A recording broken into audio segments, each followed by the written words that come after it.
always struck me about Boots was just the intersection of like really rad art and activism.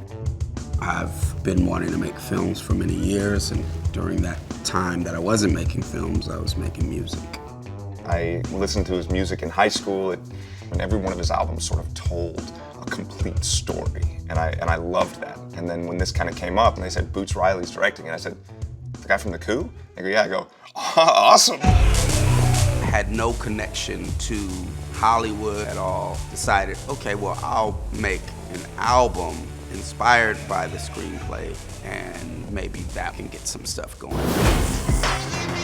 I just really need a job. 4002. Cassius Green is just a guy who's really trying to figure life out. And so he meets Langston, and played by Danny Glover, who opens up and says, let me give you a tip. You want to make some money here? Use your white voice. my white voice. I'm not talking about Will Smith's wife, like this young blood. Hey, Mr. Kramer, this is Langston from Regal View.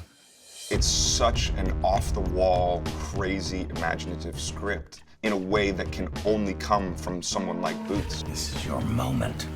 Don't waste it. Woo-hoo! Woo-hoo! You're going upstairs, power caller. They even have their own elevators. Welcome, Power Caller. I hope you did not masturbate today. We need you sharp and ready to go. You know, before we shoot, like after we get out of the trailer, we go, for Boots! Because this was special for a lot of us. Anything that I'm gonna do is going to involve me trying to make the world better.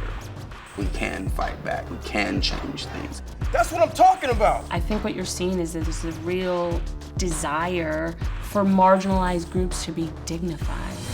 You don't have to sell out. I'm not selling out. Here's the starting salary. Well, man, I'm gonna have to get me some new suits. That to me is why a film like Sorry to Bother You is right on time. Oh, yeah!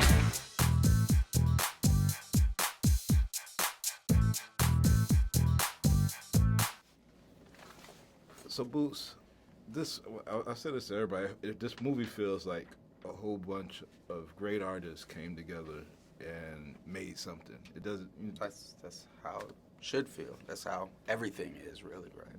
Yeah. But I mean, I wonder, you know, your journey from, you know, from music producer to this, and like how did this feel different than when you create an album and it's complete and you get to, like, how did this feel to... Well, this is very similar. So like when producing music, if you're the producer, you might have the, I've said this before, but you might have the best bass player in the world. You know, the drummer that thinks he's the best drummer in the world, but really isn't. You have the guitar player that's ADHD and only texts in all caps. And individually, they each may know more about music than you do.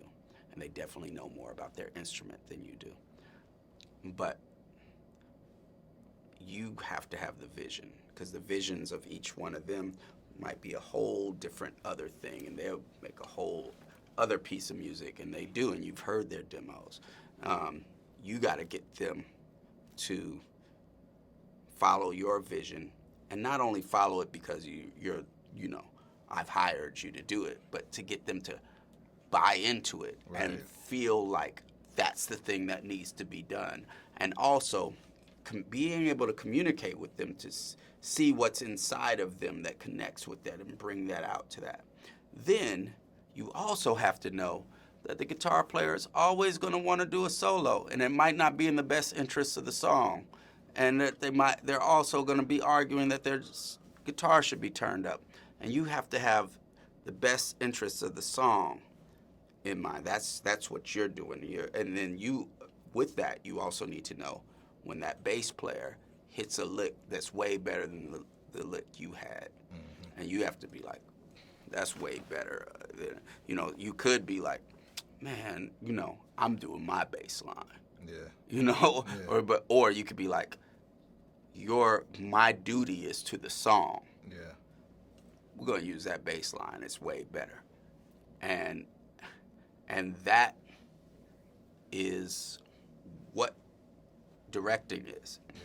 You know, you also, you know, you have to be like, okay, also, when you do when you do that bass line, put a little bit more sauce on this part, and you know, come down on the one on this thing a little bit more, you know, that sort of thing. And that's what the director is there for, to direct. Yeah. Hey, young blood, let me give you a tip. Use your white voice. Man, I ain't got no white voice. Oh, come on, you know what I mean. You have a white voice in there, you can use it. It's like when you pulled over by the police. Oh, no, I just use my regular voice when that happens. I just say, back the fuck up off the car and don't nobody get All hurt. right, man, I'm just trying to give you some game. You want to make some money here? Then read the script with a white voice. People say I talk with a white voice anyway, so why ain't it helping me out? Well, you don't talk white enough. I'm not talking about Will Smith's wife. I'm talking about the real deal, like this young blood. Hey, Mr. Kramer, this is Langston from Regal View. I didn't catch you at the wrong time, did I?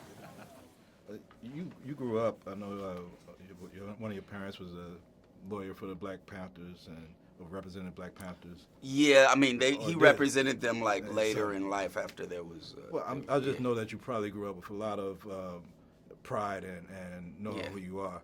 Have you had to use the white voice still in that? I mean, I did telemarketing, so definitely. And I think also there's a certain, you know, the movie puts it as a binary, but in reality there's stuff where people slip in and out of it. And you know, I mean, you know, you could also say we're speaking English. So what, you know, like, I think what the movie is talking about is the performance of whiteness, as opposed to where people will talk about this performance and this style that's blackness. But in reality, it's all a performance that we're all doing. And what it talks about in there with the white voice is that even it says that there isn't really a white voice. It's this idea that even white folks have sometimes of what they're supposed to sound like. And that's connected to this idea that everything's okay and that things aren't a struggle. And that's actually counterposed to racist black tropes, racist tropes of people of color in general, which are that get fed out there, which are that their culture is lacking and causes them to make mistakes that cause poverty. You know, like we're making all these bad choices, and that's what causes poverty. Not that, but in reality, there's an economic system that necessitates poverty. Right. Like you can't have capitalism without unemployment. Yeah. It doesn't work, because then everybody can demand whatever wage they want and not get fired.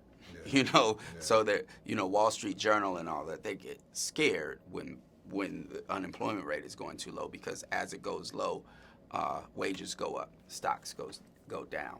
And so there's a utility for these racist tropes to tell people that poverty comes from choice, you know, bad choices. And so even there's even a performance of whiteness that has to do with, well, I don't make bad choices and I don't have any problems, you know, that sort of thing. Well, this is a great dissection of capitalism and everything in a very artistic, experimental way.